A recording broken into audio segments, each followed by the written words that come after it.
Formula ఈ race రద్దుపైన మాజీ మంత్రి కేటీఆర్ ఎక్స్ వేదికగా స్పందించారు. ఇది నిజంగా కాంగ్రెస్ ప్రభుత్వం తీసుకున్న దుర్మార్గమైన నిర్ణయమని పేర్కొన్నారు. ఇలాంటి ఈవెంట్స్ ప్రపంచవ్యాప్తంగా కూడా హైదరాబాద్తో పాటు దేశం బ్రాండ్ ఇమేజ్ ను పెంచుతాయని అన్నారు.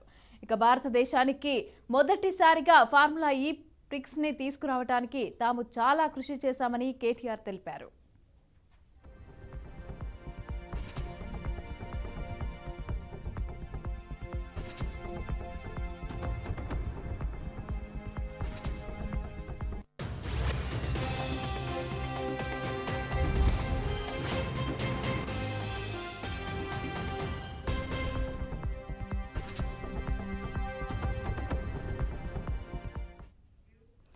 ఫార్ములా ఈ రేస్ రద్దుపైన మాజీ మంత్రి కేటీఆర్ ఎక్స్ వేదికగా స్పందించారు. ఇక ఇది నిజంగా కాంగ్రెస్ ప్రభుత్వం తీసుకున్న దుర్మార్గమైన నిర్ణయమని పేర్కొన్నారు.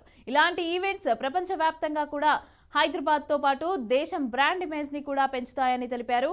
అయితే భారతదేశానికి మొదటిసారిగా ఈ ఫార్ములా ఈ ప్రిక్స్ ని తీసుకురావడానికి తాము చాలా కృషి చేశామని కేటీఆర్ అయితే తెలిపారు. అయితే దీనికి సంబంధించి పూర్తి డీటెయిల్స్ మా ప్రతినిధి ప్రవీణ్ అందిస్తారు.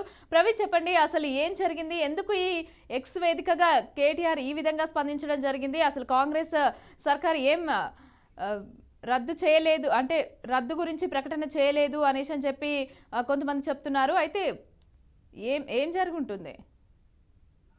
మమత, అయితే హైదరాబాద్ వేదికగా జరగాల్సిన ఫార్ములా ఈ రేస్ రద్దయిన విషయం తెలిసిందే. అయితే ఈ రేస్ సీజన్ 10 4వ రౌండ్ ఫిబ్రవరి 10న హైదరాబాద్ లో జరగనుండగా నిర్వాహకులు రద్దు చేస్తున్నట్టు ఒక ప్రకటన తెలిపారు. ఎందుకంటే ఇంతవరకు కూడా వాళ్ళకు ప్రభుత్వం నుంచి ఎలాంటి సూచన రాకపోవడంతో ఈ రేస్ నిర్వహించాలా లేదా అని ప్రభుత్వం ప్రకటన రాకపోవడంతో వాళ్ళే స్వయంగా మేము రద్దు చేస్తున్నామంటూ కూడా వాళ్ళు ఒక ప్రకటనలో తెలిపారు. అయితే ఫార్ములా రేస్ రద్దు చేయడం పైన మాజీ మంత్రి కేటీఆర్ కూడా స్పందించడం జరిగింది. ఈ క్రమంలో తెలంగాణ కాంగ్రెస్ ప్రభుత్వంపై సీరియస్ కామెంట్ కూడా ఆయన చేయడం జరిగింది. అయితే ఇక ఫార్ములా రేసింగ్ రద్దు పైన కేటీఆర్ ట్విట్టర్ వేదికగా ఎక్స్ వేదికగా స్పందించారు.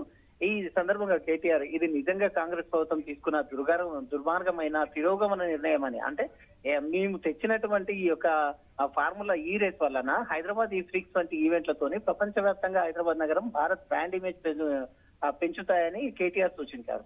అయితే ఈ విధంగా కాంగ్రెస్ ప్రభుత్వం తీసుకోవాల్సిన ఈ నిర్ణయం వలన తిరోగమనం చెందుతుంది, అంటే మన యొక్క బ్రాండ్ ఇమేజ్ ను తగ్గించుకున్న వాళ్ళం అవుతామంటూ కూడా అయితే కమెంట్ చేయడం జరిగింది. చాలా మంది ఈ రేసింగ్ చూడడానికి ఆసక్తి చూపుతున్నారని, గతంలో కూడా ఈ రేసింగ్ అయితే ఎన్నికల నేపథ్యంలో ఇక నుండి బెంగళూరుకు తరలిన విషయం మనం చూసా ఉన్నాం. ఇప్పుడు మళ్ళీ ఫిబ్రవరిలో జరగాల్సిన ఈ రేసింగ్ పై తెలంగాణ ప్రజలు ఆసక్తిగా ఎదురు చూస్తున్న సమయంలో కూడా కాంగ్రెస్ ప్రభుత్వం రద్దు చేయడం సరైనది కాదంటూ కూడా అయితే ఎక్స్ వేదికగా కేటీఆర్ స్పందించారు. భారతదేశానికి మొదటిసారిగా ఈ ఫార్ములా ఫిక్స్ ని తీసుకురావడానికి మేము చాలా సమయాన్ని వెచ్చించాము, చాలా కృషి చేశామని, ఈ యొక్క అయితే ఇండియాకి తీసుకురావడానికి ఈ యొక్క ఈవెంట్ నిర్వహించడానికి మేము చాలా ప్రయత్నించాము. మేము ప్రయత్నించిన అయితే కాంగ్రెస్ ప్రభుత్వం, నూతనంగా ఏర్పడిన కాంగ్రెస్ ప్రభుత్వం ఏదైతే ఉందో ఈ విధంగా రద్దు చేయించడం సమంజసం కాదంటూ కూడా అయితే ఇలాంటి చర్యలు నష్టం కలిగిస్తాయంటూ కాంగ్రెస్ ప్రభుత్వం పైన ఆగ్రహం కూడా వ్యక్తం చేశారు.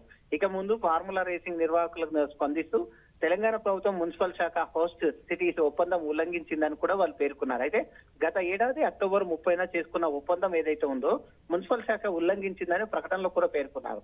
హాస్ట్ సిటీ అగ్రిమెంట్ ప్రకారం అయితే వీళ్ళు ఒక ఒప్పందం చేసుకుంటారు కాబట్టి మున్సిపల్ శాఖతోనే ముందుగానే ఈ యొక్క ఈ రేసింగ్ వాళ్ళు ఒప్పందం చేసుకున్నారు కాబట్టి ఆ ఒప్పందం ప్రకారం ఖచ్చితంగా ఆ మున్సిపల్ శాఖ పైన చర్యలు కూడా తీసుకుంటామని చెప్పేసి ఎఫ్ఈఓ అయితే తెలపడం జరిగింది. అలాగే ఫార్ములా రేసింగ్ ను హైదరాబాద్ కు బదులుగా హాంకాంగ్ లేదా మెక్సికో సిటీలో నిర్వహిస్తున్నట్టు కూడా వాళ్ళు ఒక ప్రకటనలో కూడా తెలపడం జరిగింది.